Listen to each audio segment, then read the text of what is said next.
Hi, I'm Cindy Kelly, Atomic Heritage Foundation. It is November 15, 2017, and I have with me Professor James Hershberg. And my first question for him is to tell us your full name and spell it. Okay. James G. for Gordon Hershberg, Hershberg. So no C, no I, and no U. Perfect. All right. Well, you are an expert in this whole subject of the Manhattan Project and its aftermath. So could you just give us kind of an overview? What was the Manhattan Project and how did it start? Well, of course, the Manhattan Project was the effort by the United States in cooperation with the British to build the atomic bomb during World War II. And the Manhattan Engineering District, as it was codenamed, didn't actually begin until the late summer of 1942. But of course, that was the culmination of several years of investigation by the US government of the feasibility of using uranium for military purposes after the discovery by Hahn and Strassman, with help from Lise Meitner, at the end of 1938, that the atom could be split. And scientists, physicists around the world immediately recognized that this theoretically meant it might be possible to build the atomic bomb.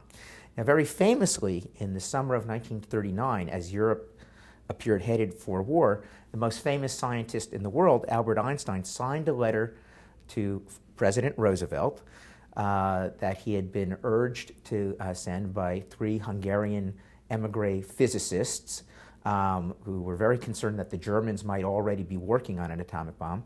And Einstein urged President Roosevelt to be alert to the danger that the Germans might already be working on an atomic weapon that, as the letter put it, could be brought into a port by a boat and destroy not only the port but the surrounding city, and that the Germans might be able to gain access to the most important source of uranium in the world, because that was in the Belgian Congo.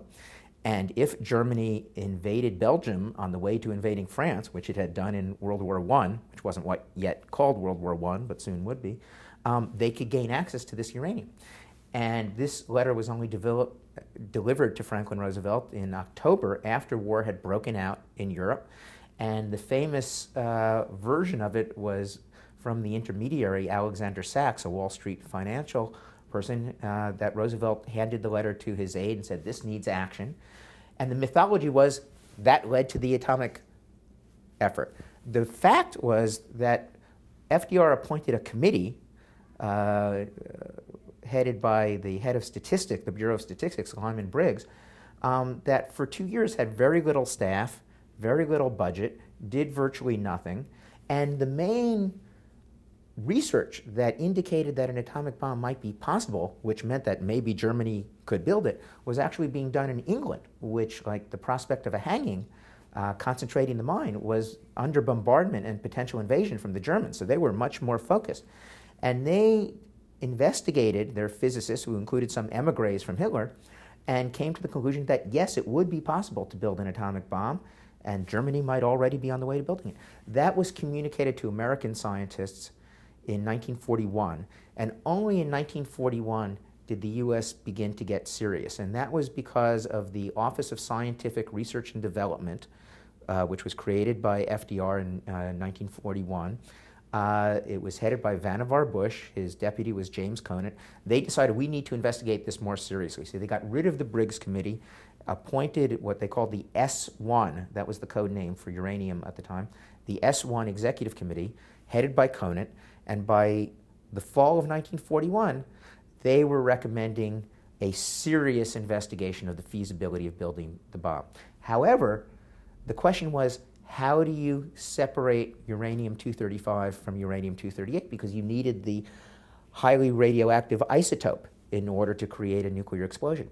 And the winter of 41-42, there was this intensive investigation. In fact, a key meeting took place across the street from the White House the day before Pearl Harbor, but Pearl Harbor made it much more urgent. And because there were multiple methods to either separate uranium or produce plutonium, which had never existed before, Conant and Bush recommended that all these methods be pursued simultaneously. And of course, this vastly expanded the potential size of the project and the potential cost of the project.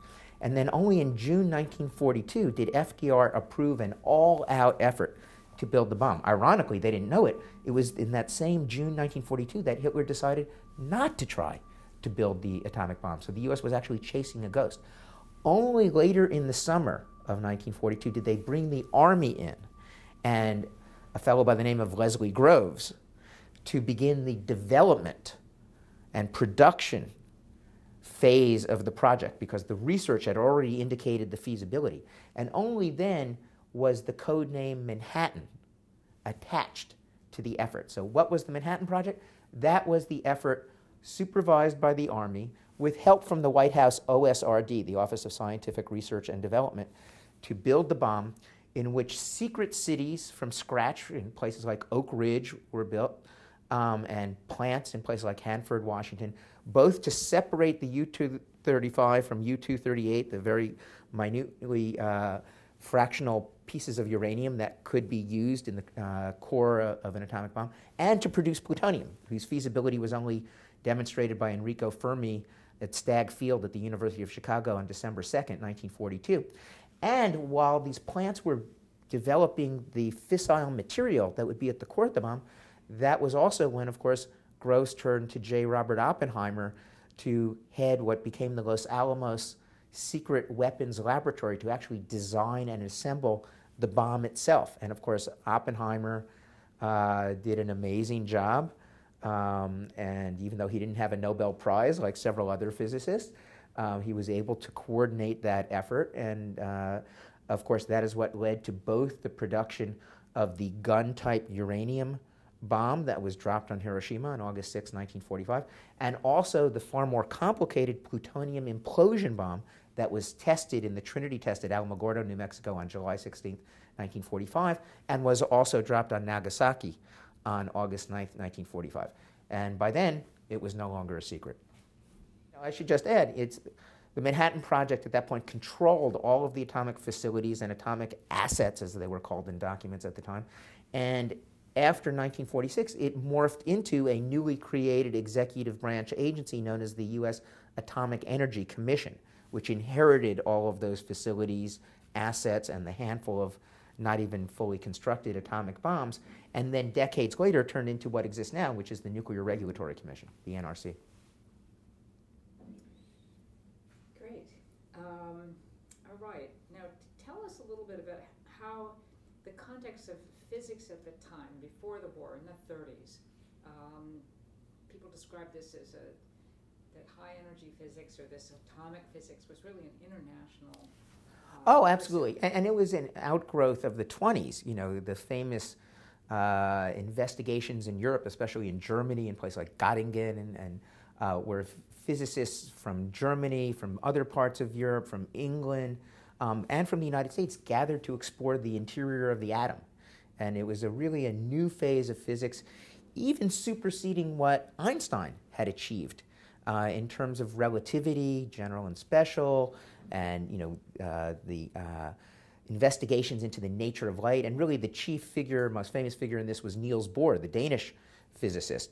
And the complementarity and theory and the uncertainty principle theory of Hershberg, and the question of whether light was a wave or a particle, and in some cases it could be either, and it depended on how you examined it. And in the 30s, it was a continuation of those investigations, but against a far more ominous backdrop, of course. And of course, that was the rise of fascism, Mussolini in Italy, Hitler in Germany, of militarism in the Far East, with a military government in Japan, invading China, northeastern China, Manchuria, all, of course, against the backdrop of the Great Depression. And so you had this continuation of nuclear physics getting deeply into the interior of the atom, while the political world was becoming far tenser. And as the 30s progressed, coming closer and closer to a war that was increasingly evidently on the horizon. And really by the mid-1930s, you had Italy taking over Abyssinia, now Ethiopia. You had Germany violating the terms of the Versailles Treaty, remilitarizing the Rhineland, Hitler calculating that correctly that the French and the English didn't have the nerve to stand up to him. And then you have, of course, the Great War Scare in 1938, after Hitler had already swallowed up Austria.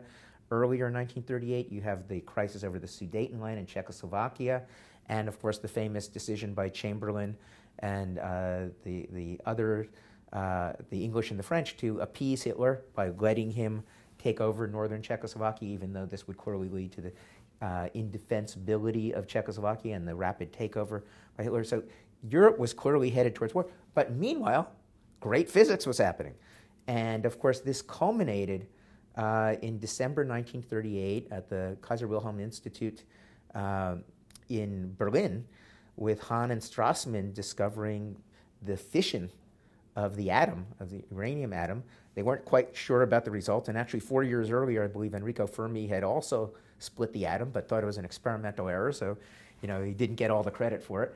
But the two German physicists got help from a Jewish physicist who had actually left to go to Norway to get away from Hitler, and she correctly interpreted the result. And so by the beginning of 1939, you had this incredible, ominous coincidence.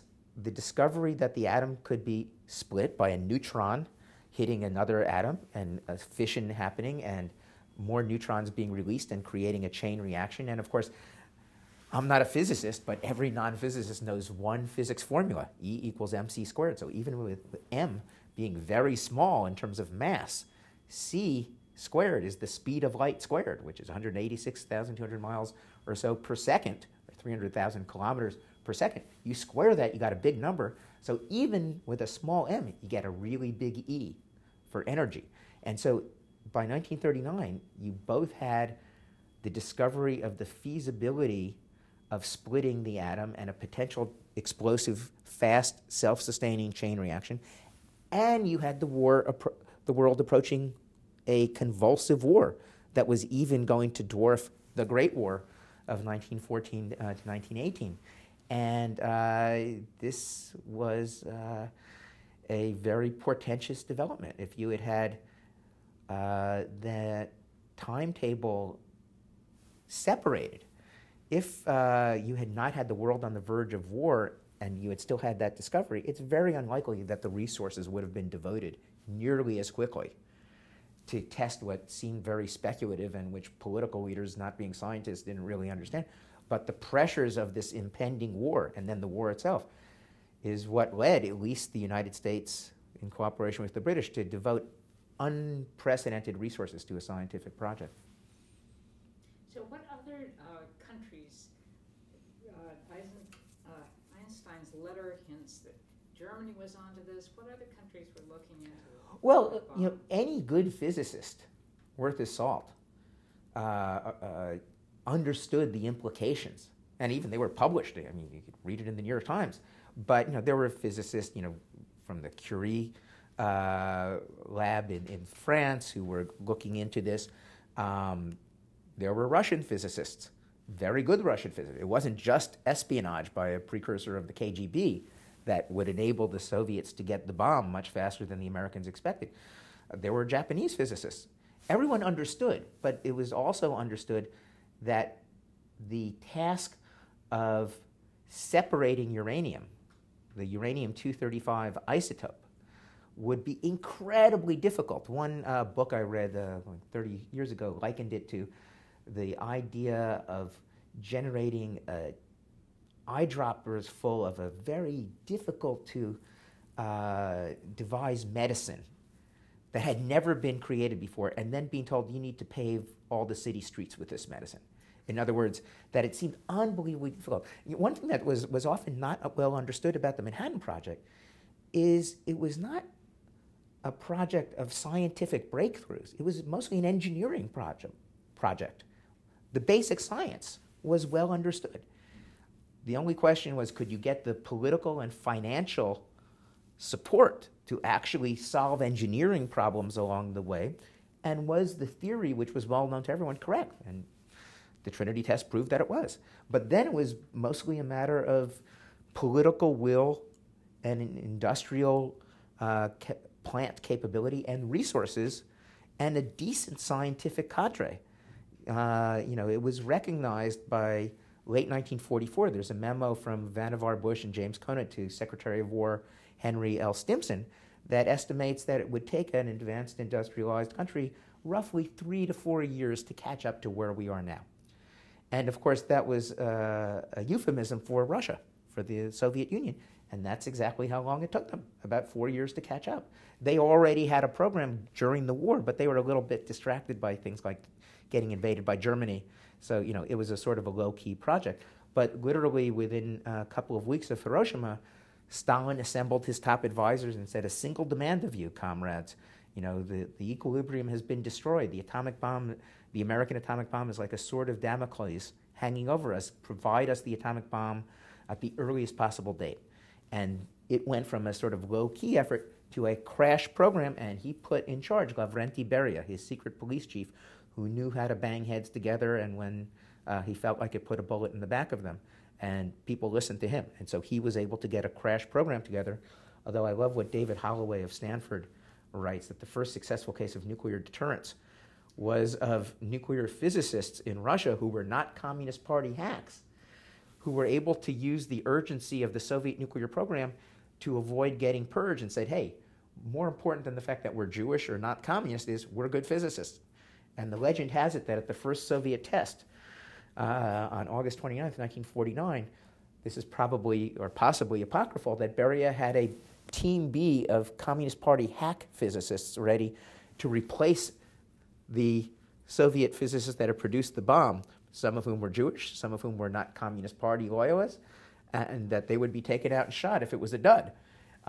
But it was a success. And of course, that group included Andrei Sakharov, who would lead the Soviet effort to produce the hydrogen bomb, which they would get by the mid-1950s also. So it was international in the sense that it was commonly understood by good physicists around the world, but it was only in the American case that, and the British case, that you had countries whose governments decided it was worth the tremendous expenditure of resources during wartime, largely due to an illusion, which was that the Germans might get it first. But they didn't figure that out until late 1944, and by the time they figured it out, they didn't care anymore. They wanted to get it anyway. So, what was the Anglo influence in this Anglo-American effort, so-called? That's a great story. As mentioned, in 1940 and 1941, the British were taking the atomic danger more urgently than the American government. In fact, there was suspicion by Roosevelt's science advisors that some of the physicists were more interested in nuclear power for airplanes, submarines, as a scientific project, and didn't understand the urgency of using it for military purposes.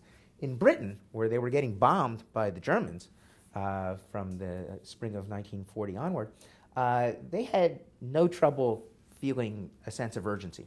And so you had, most famously, the Frisch Perils Report, and then the Maud Committee report. There's a whole story about what the Maud Committee was. This was a committee of scientists under Winston Churchill, who, of course, had taken over Chamberlain in May 1940 after the failure of the appeasement policy became obvious.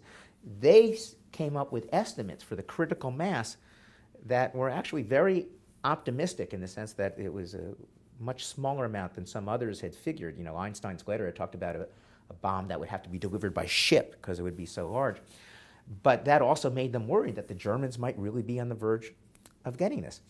And this was communicated to some American scientists who got very impatient, and it clearly had a major impact on speeding up the American consideration of the seriousness of really figuring out, much more speedily than the Briggs Committee had been doing, what was going on. And very famously, James Conant was convinced in part by his friend and fellow chemist at Harvard, George Kistiakowsky, that this was not just a pipe dream of the physicists, because a little bit of the interdisciplinary physicists-chemists rivalry was getting involved, but that it was completely solid, as Kistiakowsky said, that he was completely sold on the idea.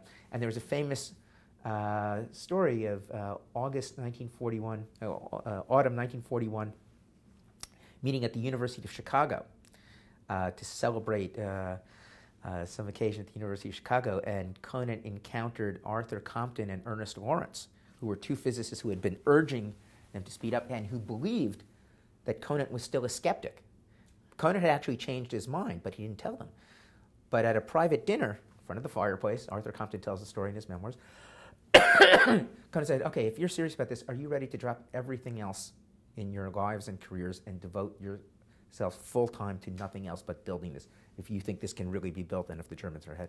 And the way the story goes, their jaws dropped, there's a pregnant pause, and then they said, yes, we are willing. And Conant said, okay, then let's get serious.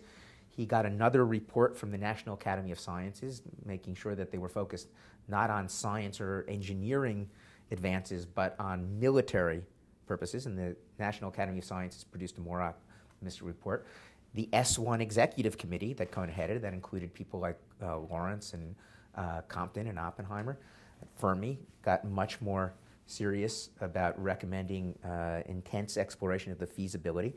And already you begin to see a sort of dual motive for the Americans, which is in the short, medium term, we got to build this bomb because Germany might build it, and that could be the only way they might win this war, and we got to beat them to it. But already it began to be perceived that there was a longer-term interest, that this could be, if it couldn't be built, the revolutionary, decisive weapon that determines international relations. And there's a memo from 1942 that I found when I was doing my thesis, where it's called the perfect weapon for, quote, policing the post-war world. And this connects with the British, because Churchill and Roosevelt agreed in 1941-42, and by the way, there was a spy that was conveying this to the Soviets, that they would pursue the effort to build an atomic bomb jointly. The Americans would code it the Manhattan Project. It was then called S1. The British would call it TA, Tube Alloys. That was their code name for it. And that it would be a joint effort. But by late 1942, after the Manhattan Project had been created and vast outlays of money were being spent, Conant and Bush and Groves said, hey, we don't want the British to hang on to our coattails and get joint possession of all the information on building this thing. And remember, there was a residual feeling among some Americans, including Groves, among others, that the British had basically exploited the Americans in World War I, that had gotten the Americans to come save their hides, and then kept on to their imperial holdings, and the Americans got left with not much. So there was a sense that if we're going to get back into Europe and a world war and save the British again, this time we're going to be the top dog in the alliance. We're going to run the world when this war is over. And the atomic bomb came to be seen by 1943 as symbolizing who's going to run the world when this war is over. And so Conant and Bush and Groves all recommended to Stimson, who recommended to Roosevelt, who approved what was called limited interchange.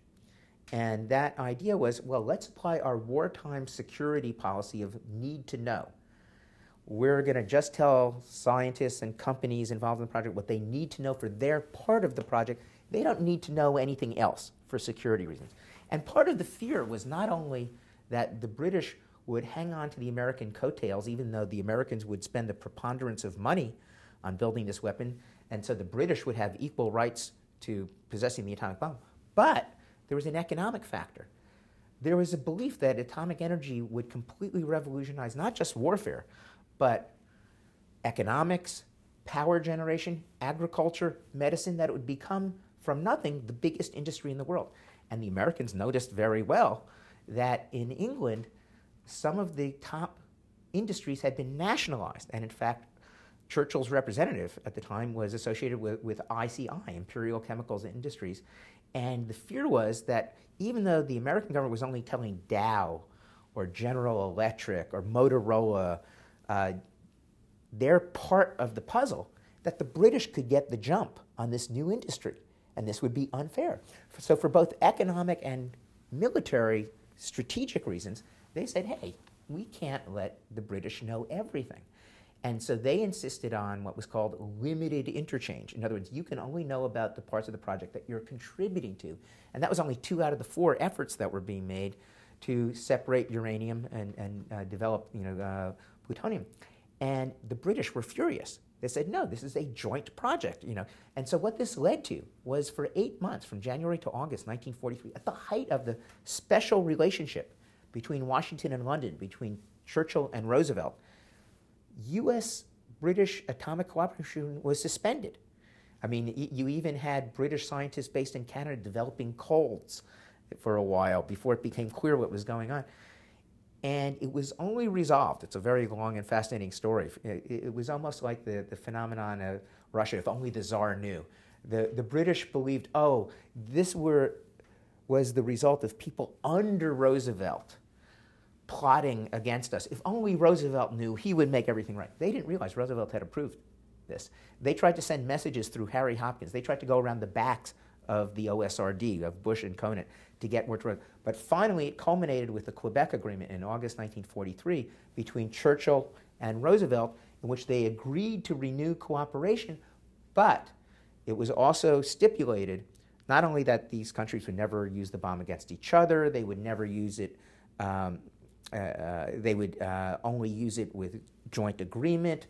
This was, by the way, an executive-to-executive agreement that when Congress found out about it after the war, they completely dispensed with. But it was written into it that in case of any disputes over the commercial aspects or other aspects, it will be decided by a joint committee by the President of the United States to the Prime Minister of Great Britain. So it was a symbolic recognition that the Americans were the top dog in the atomic alliance and the British were the junior partners. And it was on that basis that the interchange dispute ended. But it reflected that even 2 years before the bomb was ever even used, its long-term implications was already affecting very seriously the diplomatic and political relations between the U.S. and the British. And by the way, the story is beautifully told in Martin J. Sherwin's A World Destroyed. But if it could cause that much tensions between these two closely cooperating allies, this was just a prelude to the far greater tensions that would arise on atomic issues, even before the bomb was ever used, between the Americans and the British on the one hand, and the third member of the big three, Stalin and the Soviets, on the other hand, in 1944-45. Anyway, just to finish the British story, of course, the Americans would become the first atomic power on July 16th, 1945. The Soviets would become the second atomic power on August 29th, 1949, although Truman didn't announce it until September 23rd. But the British had made the decision in 1947, even with rationing, blackouts, the British going so broke that they're having to give up major pieces of their empire, the British India, Palestine. They make the decision that they need an independent deterrent, and they start their own nuclear bomb project. And on October 3rd, 1952, off the northwestern coast of Australia, the British become the third nuclear power. And even though they are under what comes to be called the American nuclear umbrella, they don't want to entrust their security to the Americans. And in terms of prestige, they want to assert that they are also still a great, although obviously declining power, and the coin of the realm in terms of prestige after World War II is the atomic bomb. And to finish the story, the French felt the same way, especially after the Americans pressured and the Soviets pressured both the British and the French in the Suez Crisis in 1956. They felt they needed their atomic creds and to justify being considered one of the permanent five on the UN Security Council, and to justify their claim to glory, as Charles de Gaulle would endlessly put. And they developed their first atomic bomb, which was tested in Algeria, French Algeria, although very contested, in February 1960. Actually, the largest first test of an atomic power. And then 4 years later, you had the first non-white atomic bomb, when the Chinese, in October 1964, would become the fifth power. And then a decade later, India would have a peaceful nuclear explosion, which didn't seem too peaceful to the Pakistanis, in May 1974, when the Buddha smiled, to use the Indians' code name. So you had that progression where atomic weapons were not only considered for their military utility, but for their political value, for the prestige of the countries involved. To back up a bit on the expectations of some of the scientists who were working on the Manhattan Project, they were figuring that they needed to deliver 1, 2, or maybe a few bombs to end the war. I mean, at this point, perhaps Germany had already surrendered, but to complete the war, or finish the war. And they were astounded by the military's plans. Can you talk about, how the military felt about when they have a new weapon, they've got to take full advantage and mass produce it so they're ready to... Well, the scientists themselves, we're talking about the rank and file Manhattan Project scientists, even at Los Alamos, and even the senior scientists would later say, we were never told about, given access to the military planning. In other words, that was left to the higher level. And in fact, the scientific subcommittee of the interim committee in June 1945 specifically said, hey, we're just scientists, we're not in a position to make the decisions that you are. And of course, the interim committee chaired by Secretary of War Stimson did recommend to Truman that the bomb be used on a war plant closely surrounded by workers' houses, as President Conant of Harvard, a member of the interim committee, recommended. And Truman, when he approved the use of the bombs, he didn't specifically say bomb Hiroshima, bomb Nagasaki. He said, okay, you can use the bombs when they're ready. He authorized this after the Potsdam Conference in the second half of July 1945. And the recommendation to use bombs when they're ready implied that there would be 2 ready and they would both be used to give the maximum shock to the Japanese in the hope that they would surrender quickly, in the belief that the longer they waited, the more cities would disappear, because they didn't know what in fact was the case in terms of the production of the bomb, which was very slow and difficult. A third bomb wouldn't have been ready for weeks or even months, and the number of weapons available in the immediate post-war years was very small. Also, the Americans wanted the Japanese to surrender before the Soviets got there, and it turned out that Emperor Hirohito wanted the same thing. He didn't want the Soviets to inspire a communist revolt in Japan that would lead to the end of the dynasty. And so there was an effort to get the Japanese to hurry up and surrender. Now, there was a little bit of tentative discussion of could the bombs be used against military targets for tactical purposes to support an invasion of Japan, but the invasion of the home islands wasn't scheduled to begin until November 1st, almost 3 months later. So that wasn't really a realistic prospect.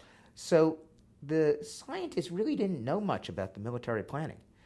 What's quite striking, and this has come through in some very vivid sources like the John Ellis documentary, The Day After Trinity, is while there was a sense of awe, but also relief and even celebration after the Trinity Test, and there were parties, there was drinking, the reaction to the actual use of the bomb on Japan and the realization, which shouldn't have been a surprise, but the emotional realization that their handiwork had killed roughly 100,000 people per shot, really caused a lot of agonized reactions. I mean, there are talks of one scientist getting sick, of literally nauseated, and they didn't celebrate. They didn't have parties. And it made them confront the results of what they had achieved. And of course, that brought it back to, one question that still hovers over the whole project is most of them had joined the project feeling they were doing their patriotic duty and also because of concern that Germany might get the bomb. But I believe only one physicist, Joseph Rotblat, left the project in early 1945 when it was clear that Germany wasn't a problem anymore. No one worried about a Japanese atomic bomb. The momentum of the effort, if anything, intensified. And other rationales, like being able to finish it and use it before the Potsdam Conference, so Harry Truman would know what he had in case of a showdown, political or even military, with the Soviets, became preeminent. They superseded the earlier rationale. And that led to people like Oppenheimer and Conant and Szilard even wondering, well, we have to finish it and use it, because only if we use it in the most terrible way possible would the world be forewarned of the danger of a nuclear World War III, and then make the compromises in sovereignty and nationalism necessary for international control.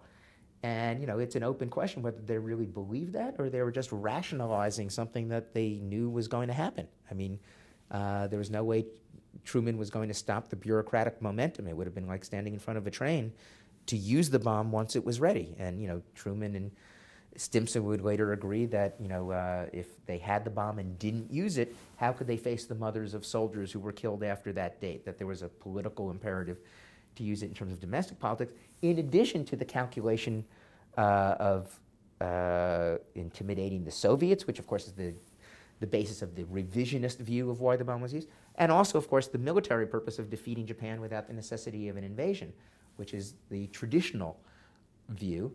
And of course, the post-revisionist view is that it was both. You know, they wanted the short-term military benefits of forcing Japan's defeat, not only before an American invasion, but before the Soviets could get a piece of the action, because they had already seen how difficult dealing with the Soviets in Europe could be.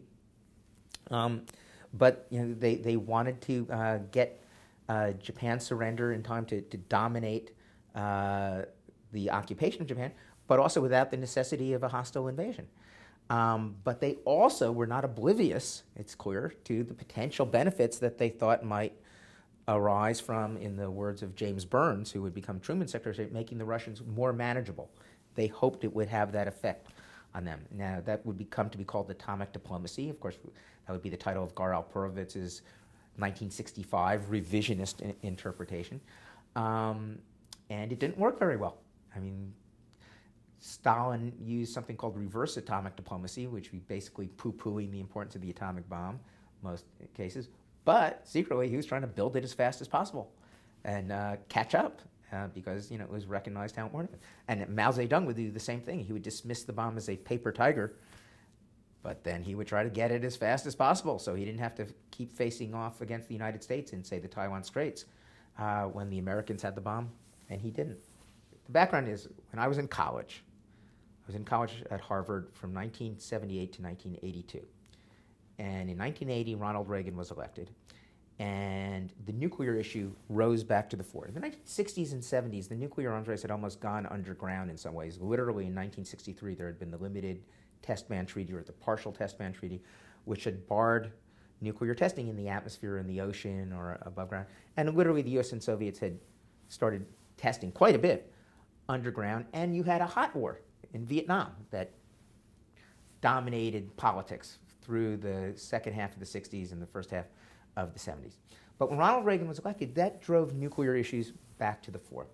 And I was fishing for a topic for my senior thesis in history in the fall of 1981 when I noticed, thanks to Marty Sherwin's book, A World Destroyed, that a key figure in Franklin Roosevelt's decision to build the atomic bomb and Harry Truman's decision to use the atomic bomb had been James Bryant Conant, who was the president of Harvard University from 1933 to 1953. And before that, he had been one of the country's leading organic chemists. He had probably been a contender for the Nobel Prize.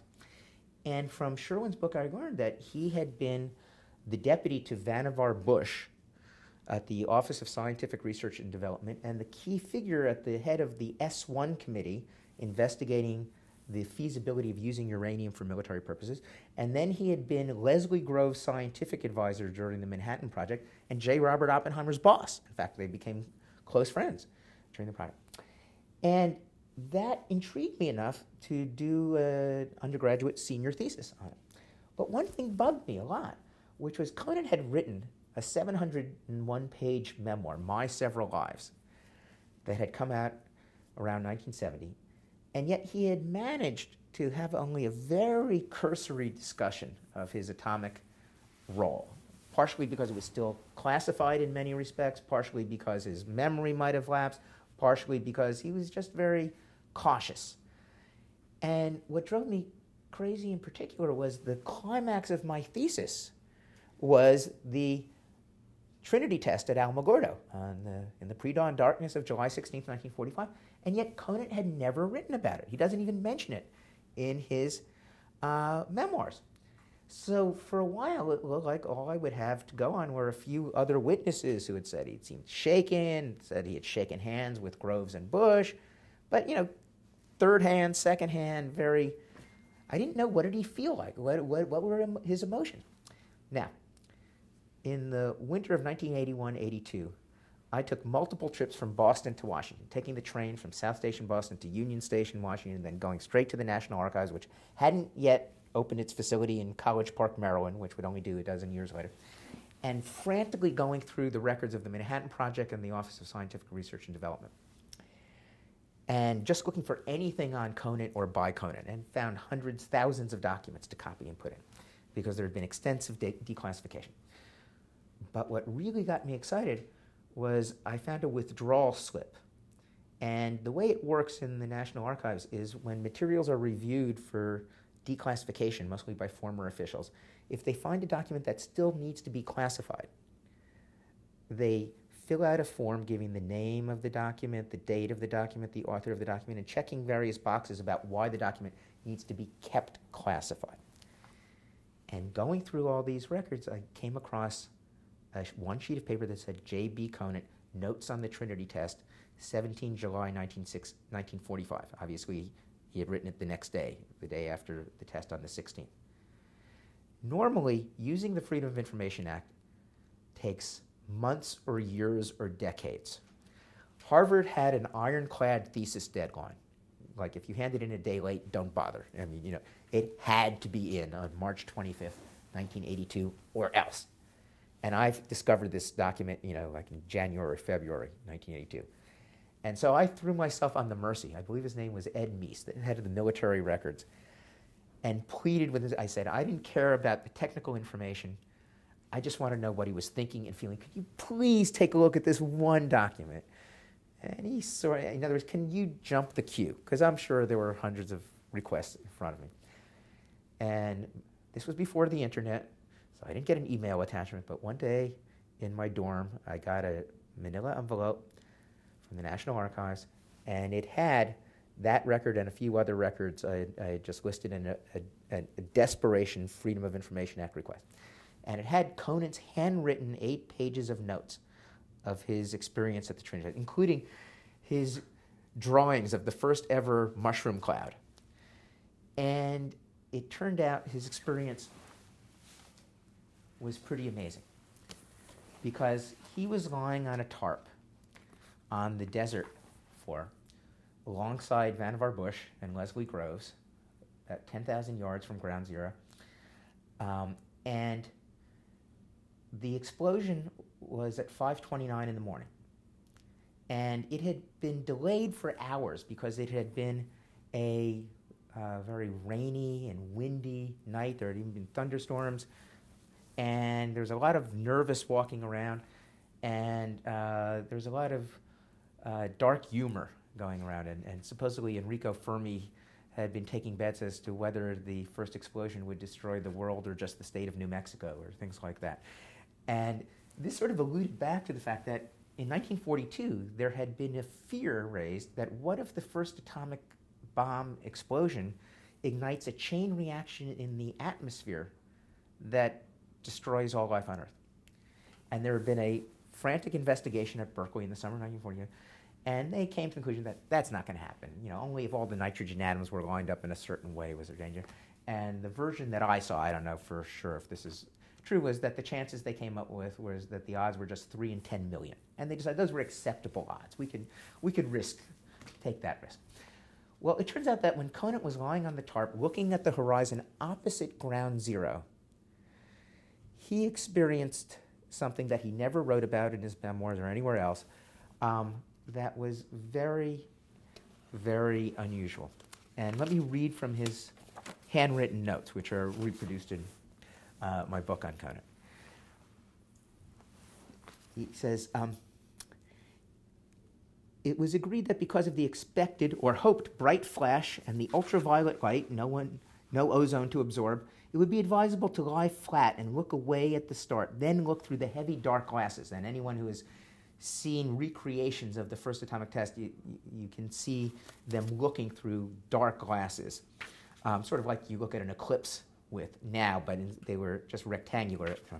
I'll read from his notes.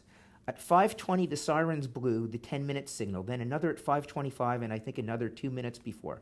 We lay belly down facing 180 degrees away from the spot on a tarpaulin. I kept my eyes open, looking at the horizon opposite the spot meaning ground zero. It was beginning to be light, but the general sky was still dark, particularly in the general direction I was looking. Through the loudspeaker nearby, I heard Acheson, that's Samuel K. Acheson, counting the seconds, -45, -40, -30, -20, -10. The firing was done by some kind of a timing device started at -45 seconds. These were long seconds. Then came a burst of white light that seemed to fill the sky and seemed to last for seconds. I had expected a relatively quick and bright flash. The enormity of the light and its length quite stunned me. My instantaneous reaction was that something had gone wrong and that the thermonuclear transformation of the atmosphere, once discussed as a possibility and jokingly referred to a few minutes earlier, had actually occurred. And so think, in the very first instant of the nuclear age, Conant believes the world is actually ending in front of him. And as I always tell my students, how many people in human history who were awake, sober, had an intellectual justification for their belief, and were partly responsible for the event, have literally believed they were witnessing the end of the world? And Conant continued with drawings of the first ever atomic mushroom cloud. But I want to read the ending of his minutes, because he was very well aware of the increase in tensions in U.S. relations with the Soviet Union, third member of the Grand Alliance, and the fact that Truman had already journeyed to Potsdam on the outskirts of occupied Berlin and was about to meet with Stalin for a very tense summit meeting. And Conant was also well aware that since 1944, he and some other scientists, including Niels Bohr and J. Robert Oppenheimer, were already worried about the dangers of a post-war nuclear arms race between the U.S. and the Soviet Union, that given recent history, everyone had just lived through 2 world wars, they feared was very likely to end in a apocalyptic World War III, unless there could be some agreement to prevent a post-war nuclear arms race. So Conant ended his notes as follows. My first impression remains the most vivid. A cosmic phenomenon like an eclipse. The whole sky suddenly full of white light like the end of the world. Perhaps my impression was only premature on a time scale of years. So it ends on the perfect ominous note to then segue to analyzing the efforts that Conant and others, including Oppenheimer, made to prevent a post-war nuclear arms race, and how in 1946 you had U.S.-Soviet negotiations at the United Nations to try to reach an agreement to prevent a post-war nuclear arms race that ended in failure by the end of the year, and both sides were zooming as fast as possible to construct atomic weapons, and the world was headed in that direction. When Conant returned to Harvard after Alamogordo, he was relieved to stop spending 75% of his time, by his estimate, in Washington. Actually, he had spent so much time away from Harvard that there was even a move to get him to resign, that he resisted. And he was very frustrated during the war because he couldn't tell why. No one at Harvard was authorized to know about the atomic bomb program. But his fear was that if he didn't have the prestige of being Harvard's president, that would impair his ability to recruit scientists to be part of the project, because it was very competitive to get scientists to work in Los Alamos or in other parts of the project. And Conant was trying to lure them away from other scientific military exploits that they were working on, against other supervisors who wanted to keep them, and he wanted the prestige of Harvard. Finally, he could go back to Harvard, and everyone knew what he had been doing. But he did one thing that was not publicized, and which I only found out about 40 years or so later. He called in the librarian of Harvard, a guy by the name of Keyes Metcalf. And the librarian of Harvard, isn't the person who just brings the books back and forth to the checkout shelf or who stamps the books. We're talking about the head of the whole library system at Harvard. And he was called in by Conant in the autumn of 1945 and began talking to him and explained that, when Rome fell 1,500 years ago, most of the important books and manuscripts and scientific and literary works were destroyed. Only a very small minority survived. We don't want to repeat that history, and there's a very good chance that civilization is going to be destroyed in the next 10 to 15 years or so, 20 years. I would like you to go come up with a plan. What would it take to organize, compile, select, assemble, and reproduce and hide appropriately the entire written record of Western civilization, so the fate of Rome can be avoided? And Metcalf was a little taken aback, but as a good university employee, he went off and reported back a couple of weeks later. And he calculated that it would require roughly 500,000 volumes, averaging about 500 pages each, so about 250 million pages, and that he thought that the appropriate thing to do would be to make 10 copies, so that we're talking about 2.5 billion pages. And presumably they would be buried at 10 different locations, presumably with microfilm readers. So a future post-nuclear, post-apocalyptic civilization would be able to recover. However, he advised against the project for two reasons. One was, even if all the major cities were destroyed, and keep in mind this is before the hydrogen bomb, so the fears of the destruction were not yet as gigantic as they would be 5 to 10 years later. And he said that even if all the major cities are destroyed, there are a number of good rural universities, and I think he mentioned, and colleges. I think he mentioned Oberlin, Dartmouth, Iowa State College, maybe one more, and they might be able to carry forth the torch of knowledge. And his other reason he advised against this is that a project this large might well leak out, and it might not be good for Harvard's fundraising, for it to emerge that it was planning for the end of civilization.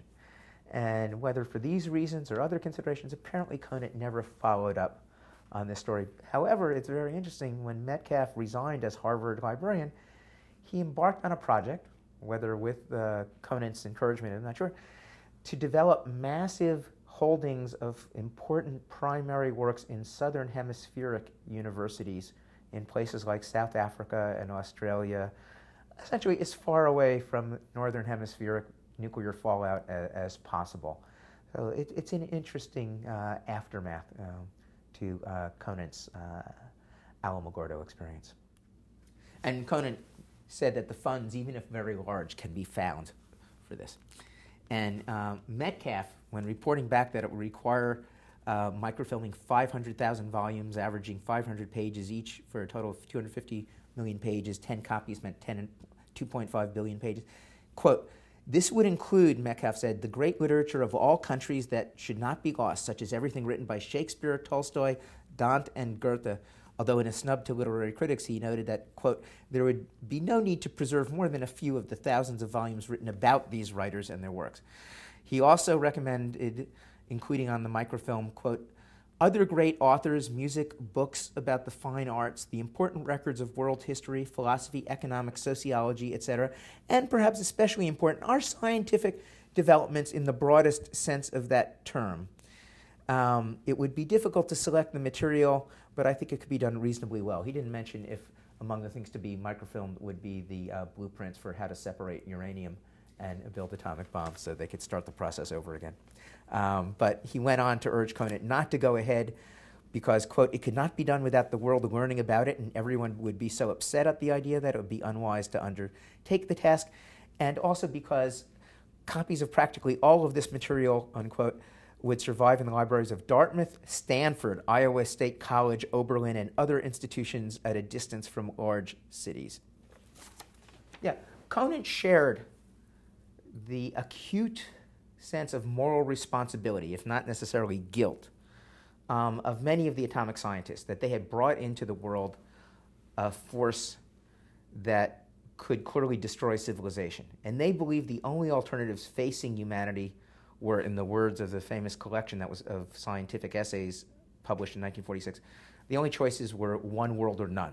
That either there was some agreement about atomic energy and atomic weapons that would prevent a nuclear arms race, or it would destroy the world. I mean, one of the strange things about the present is if you imagine the pie chart that faced people in 1945, 46, 47, looking forward, and especially the atomic scientists who were acutely aware that the bombs used on Japan were puny prototypes of what they already knew could be far larger weapons, even without the hydrogen bomb. They thought, well, there's a chance of international control, or there's a chance of a nuclear arms race that would almost certainly end in destruction of the entire world and civilization.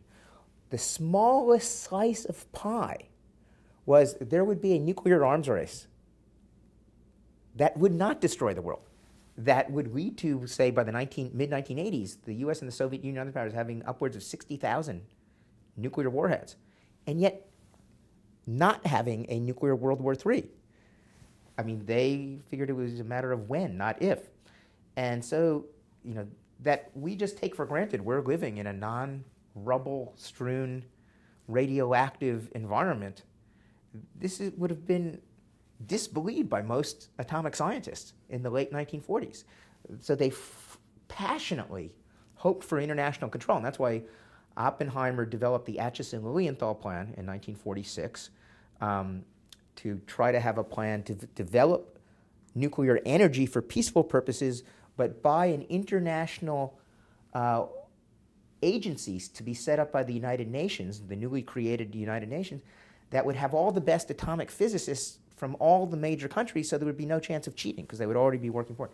He was very distraught when Truman, instead of accepting that plan, appointed Bernard Baruch to present what became known creatively as the Baroque Plan in June 1946. And that was not for an idealistic organization that would control all aspects of atomic energy, from mining to research to power development to any weapons. Instead, Baruch, who was a Wall Street financial type, believed that was too socialist. There should be private enterprise, and he thought the focus should be exactly on what Oppenheimer did not want the focus to be, which was on international policing. Oppenheimer was afraid if it was mostly a agency dedicated to inspection, it wouldn't attract the best scientists, and you wouldn't have as good a chance to head off a post-war nuclear arms race. Baruch's plan was countered by the Soviet plan, the Gromyko plan, after Andrei Gromyko, who would later become Soviet foreign minister for many years. And their idea was, let's get rid of all nuclear weapons in existence, which of course only meant American nuclear weapons, and then we'll worry about some system of control and inspection in a hazy way in the future. Whereas Baruch's plan was, let's institute a system of foolproof inspections very intrusively into any country in the world, including the Soviet Union, and then in a matter of stages, when we're convinced that system is working, at some undefined, undetermined point in the future, we will begin to hand over our nuclear assets and information. And the Soviets and the American plan were 180 degrees apart, completely antithetical. Frankly, there was no serious negotiation to bridge the gap between them. Secretly, Truman was advised, we don't want to get rid of our weapons of mass destruction, atomic, biological, or chemical, because the Soviets are going to have a massive advantage in Central Europe in conventional non-nuclear weapons, and all the pressure on the U.S. was to bring the boys home. So the war was over, there was an economic recession, and we sort of need this comparative advantage. And so a lot of people at the top of the Truman administration didn't want their own proposal to succeed. And meanwhile, Stalin's scientists were working as hard as possible to develop their own bomb. In fact, in December 1946, exactly 4 years after Enrico Fermi and his team in Chicago had the first self-sustaining chain reaction of the Manhattan Project, the Soviets secretly had their first self-sustaining chain reaction, which of course was not told to the world. But in that same month, you had the vote on the Baroque Plan, and it was 10-0 in favor. That sounds good. except there were two abstentions, the Soviet Union and the now Soviet satellite Poland. And of course, with the Soviets not participating, the plan was meaningless. And when Oppenheimer and the General Advisory Committee to the newly created U.S. Atomic Energy Commission met in the first week of January 1947, Oppenheimer, in a very melancholy way, said, we really didn't want this to be the case, but we have to admit that our first job is going to be building bombs and staying ahead in this race. He didn't use the term race or staying ahead, but made clear job one was building weapons and not under an international control scheme, which he had passionately hoped would be in place. Now, the next major moment in this story comes about after when the Soviets explode their first atomic bomb, which the Americans called Joe 1, but there was, of course, that wasn't the Soviet code name. Joe was for Uncle Joe, which was Truman's nickname for Joe Stalin, who he thought he could work with at Potsdam. The Soviets had their own nicknames, First Lightning, RDS. The American reaction was crucial because there were some in Washington who believed that in order to restore the American advantage that they believed had existed during the atomic monopoly, when only the Americans had the atomic fission bomb, was for the Americans to rush ahead to develop a thermonuclear fusion bomb, in which atomic fission bombs would simply be used to ignite the hydrogen, deuterium, tritium in some formulation, fuel for weapons whose yield would not be measured in thousands of tons or kilotons, like the 15 to 20 kiloton weapons detonated at Alamogordo and over Japan in 1945, but would be measured in millions of tons or megatons.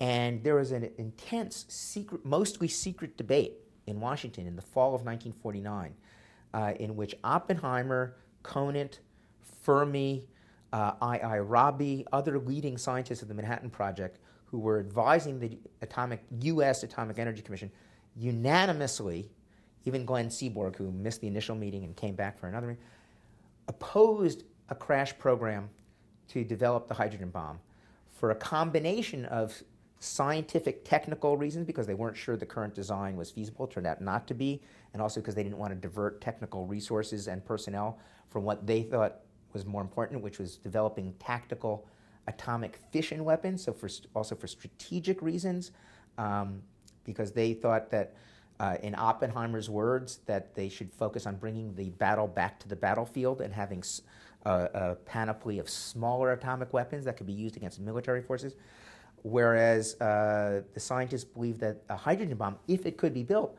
would be, in the words of some of them, necessarily a weapon of genocide, that it would be used to destroy cities, that it would be used to kill mass number of citizens, civilians, that as Oppenheimer would later say in another context, that the target, any military target, would be too small to use. And they also, in the word that I.I. Rabi said, Conant used, that it would just louse up the world still more. The alternative path, that was the road not taken, which was advocated by the GAC and also David Lilienthal, and 4 out of the 5 commissioners. David Lilienthal was the former head of the Tennessee Valley Authority of the New Deal. He was the chair of the Atomic Energy Commission, and 4 out of the 5 members of the Atomic Energy Commission, and also by George F. Kennan, the famous author of The Long Telegram and the X article, the State Department diplomat who is now head of the State Department Policy Planning Center.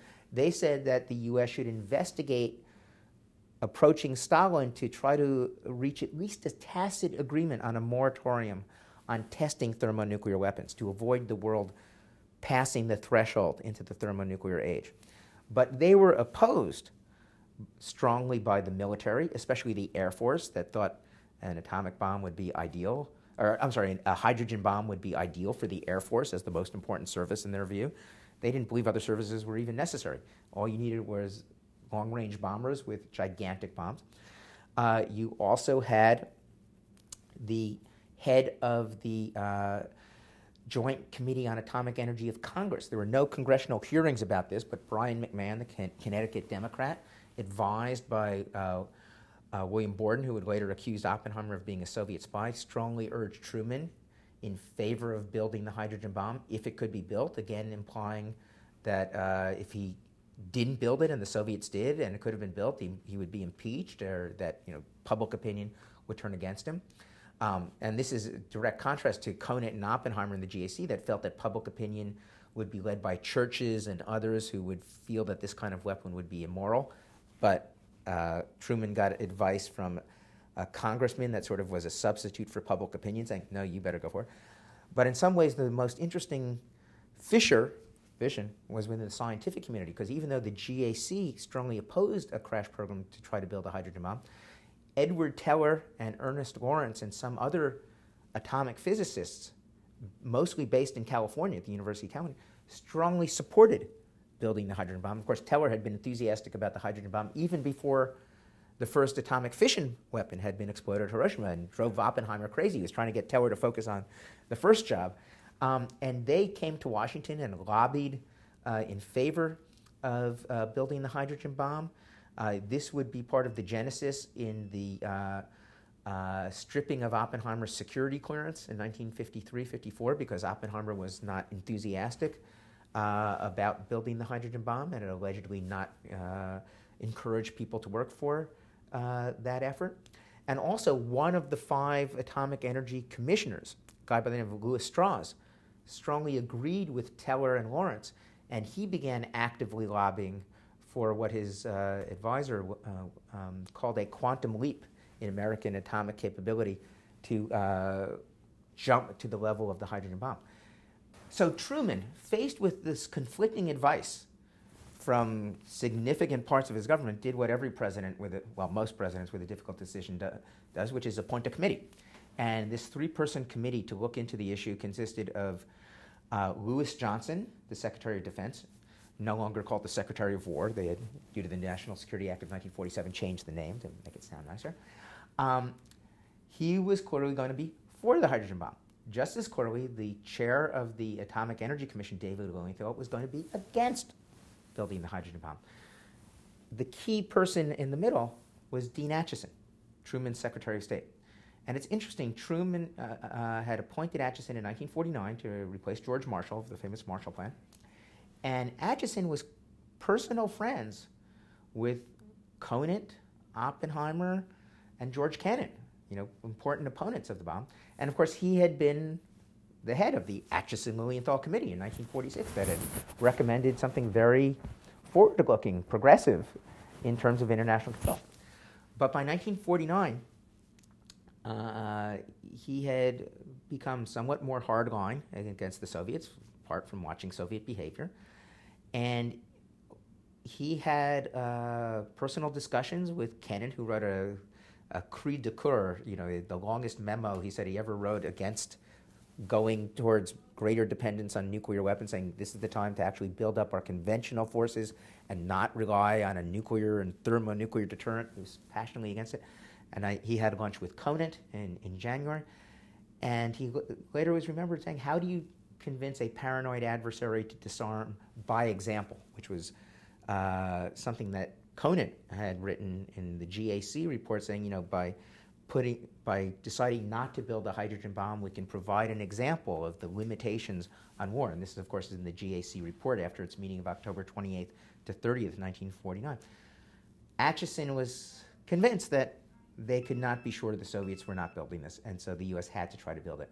And so it was 2-1 in favor. This group met with President Truman in the White House on January 31st, 1950.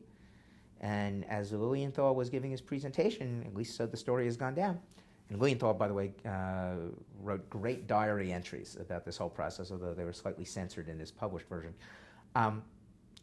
Supposedly, Lilienthal was laying out why he thought the U.S. should not build the bomb. And Truman said, can you assure me the Soviets aren't building it? And of course, word had recently come that the most important Soviet spy on the Manhattan Project, Klaus Fuchs, a German-born communist physicist who had fled Hitler and was based in England during the war and been part of the British team to the theoretical section at Los Alamos, where Hans Bethe and Edward Teller had been detained. And it was connected to the spy ring that the Rosenbergs were involved in, but he was a much more serious spy than Rosenberg's, or Julius Rosenberg's brother-in-law, David Greenblatt.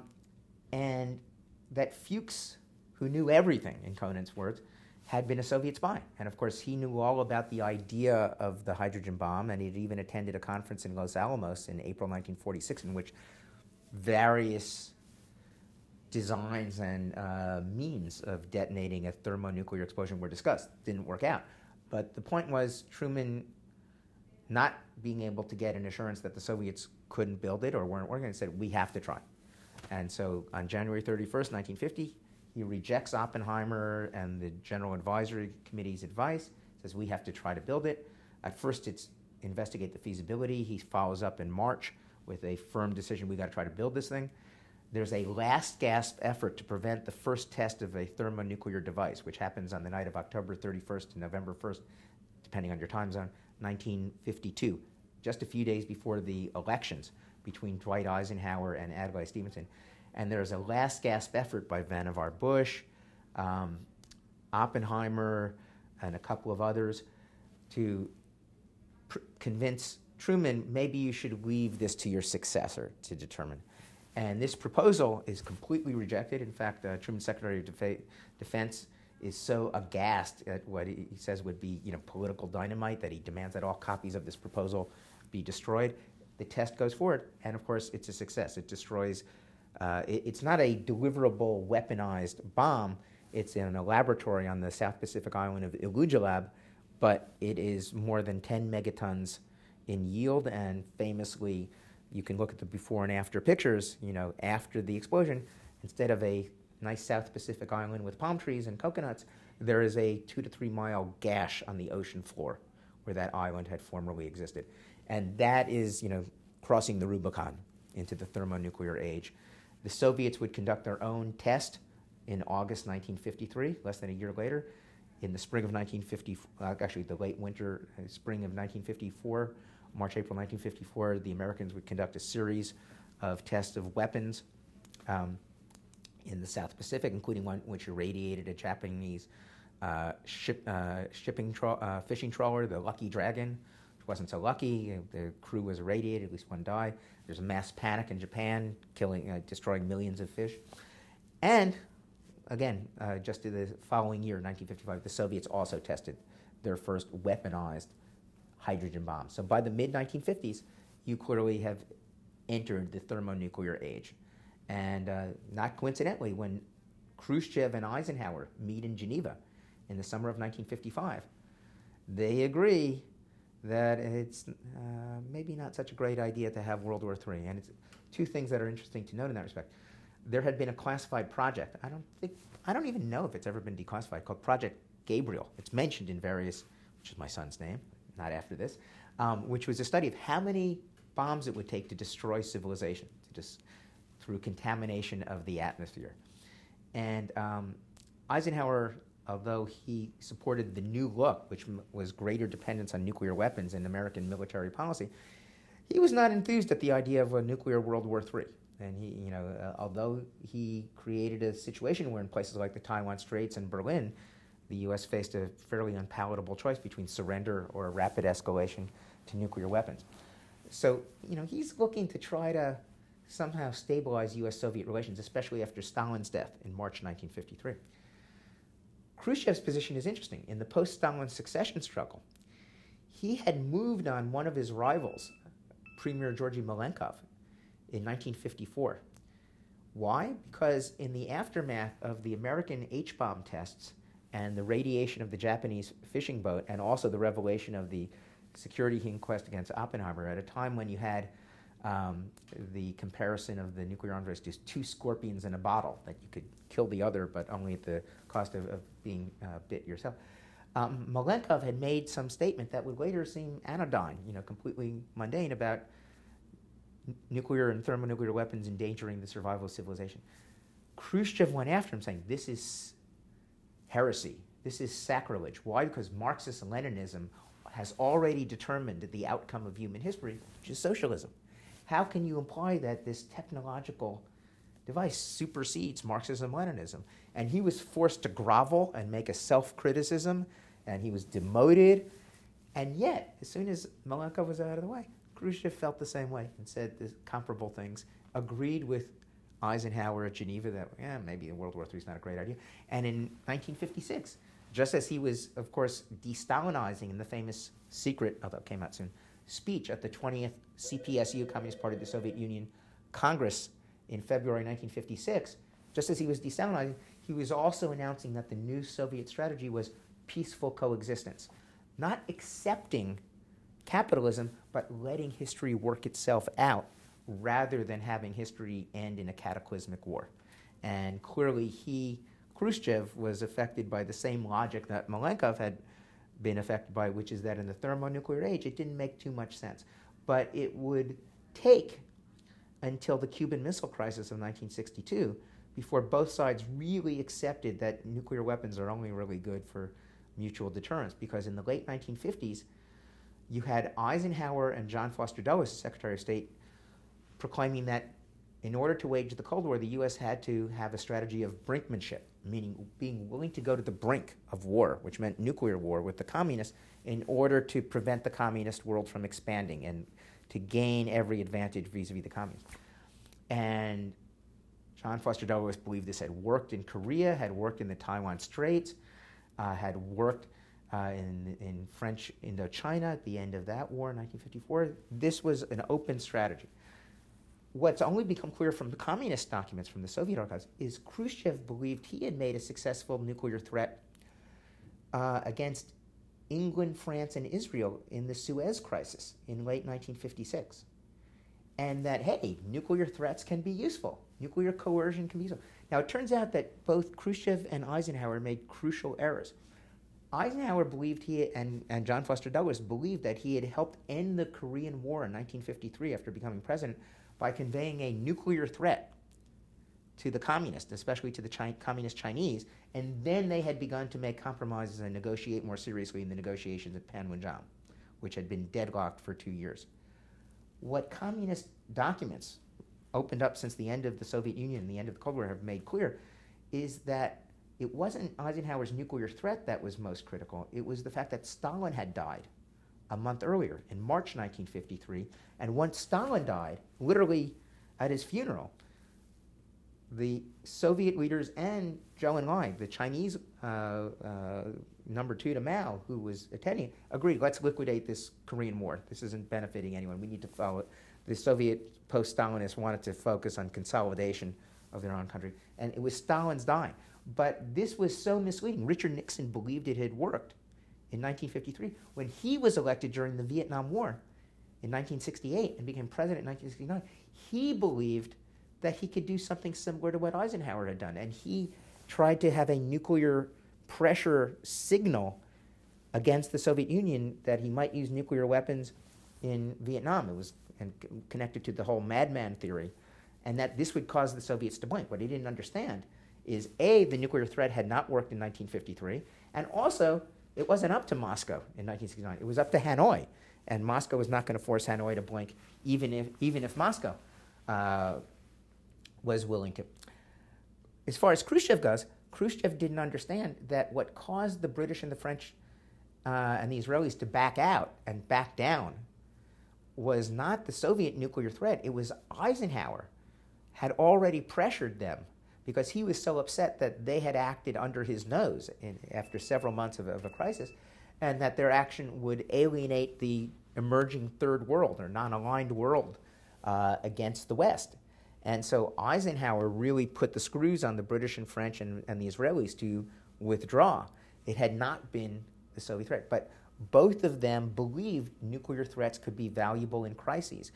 And you had Khrushchev making comments about we're pumping out missiles like sausages, and threatening Kennedy at the Vienna summit in 1961 that if you don't take action to get your troops out of West Berlin by the end of the year, I'm going to sign a peace treaty with East Germany. And when Kennedy said, don't miscalculate, this could, our resolve for the people of West Berlin, and this could lead to war. And Khrushchev said, well, hey, that's your responsibility. We're going to act.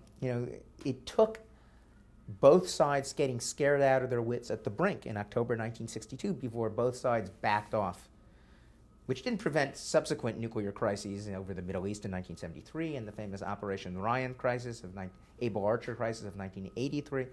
But it took until Cuba for both sides to sort of learn the rules of the road of nuclear weapons after about 15 years of both sides testing it in various contexts that were not necessarily vital interests to either side. Only afterwards do they come closer to saying, well, maybe this is really something that should be held in reserve as the ultimate deterrent, even though both sides continued to incorporate nuclear weapons that are planning for World War III in Europe if that had broken out. People who might tune in might ask, well, how does this relate to today?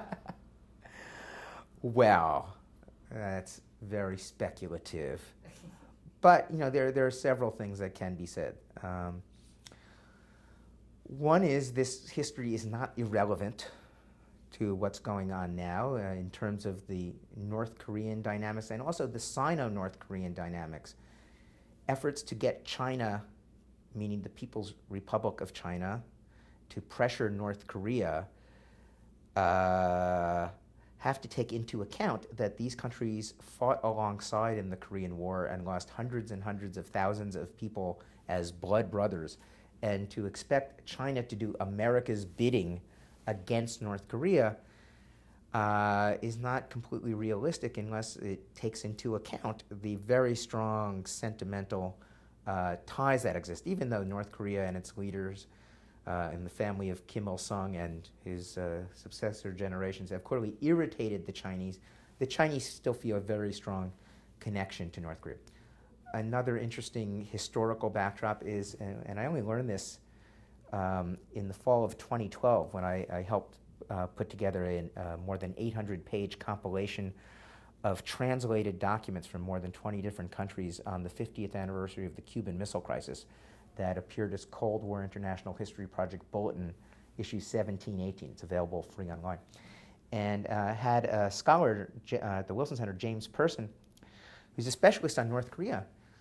He said, hey, why don't you look into North Korea and the Cuban Missile Crisis? Is there anything interesting? And even though the Pyongyang archives haven't opened, communist world archives include not only cables from communist embassies in Pyongyang during the whole communist period, but also contacts between communist parties, East European, Soviet, Chinese, with the Korean Communist Party.